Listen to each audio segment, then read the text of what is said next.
Hey YouTube, it's been a while. I came in quickly because I want to talk to you about remote work. It's been a topic on my mind lately. I think it's been a topic on your mind, and I know a lot of businesses are talking about this. Should we send everybody back to the office, or should we all just continue to work from home?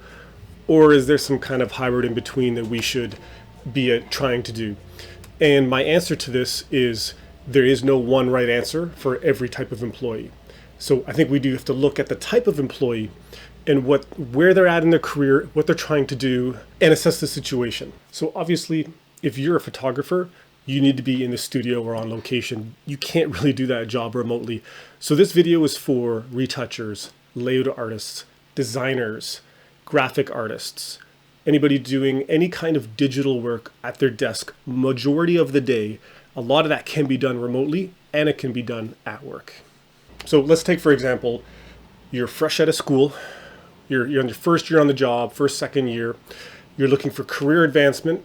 You're looking for, increases in pay, building your relationships and network. And if you're stuck at home doing remote work from the beginning, for the first few years of your career, you're going to really miss out on a lot of growth opportunities. And I can only share examples as evidence. The reason I understand photography and know what I do is because I met somebody at work who showed me and invited me to my first wedding shoot. A lot of the managers and CEOs that I met were in my first few years of working who got me my first promotions because they dragged me into their teams and they showed me other businesses. All of that happened organically in between working while at the office. And from what I've seen, that simply cannot happen sitting at home, working on Zoom or Teams.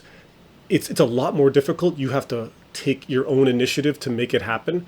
It's not going to happen automatically and not as easily as it would if you were in the office. So think about it. If you're starting out, maybe it's better to be in the office. Now let's look at the flip side. Somebody more like me, 10, 20 years in the business. You have plenty of network and relationships across multiple businesses in different fields and industries. You've already seen career advances. Your focus, like mine, is more efficiency. How much can I get done in a day?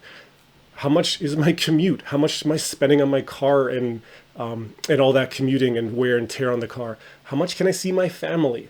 All of those are way more successful working from home, where I can set slightly different hours, see them more often, don't need my car to go back and forth all the time. I'm really finding efficiencies in my workflow. That is not possible if you're commuting every day, your computer is stuck at the office and you can't work from home the same way.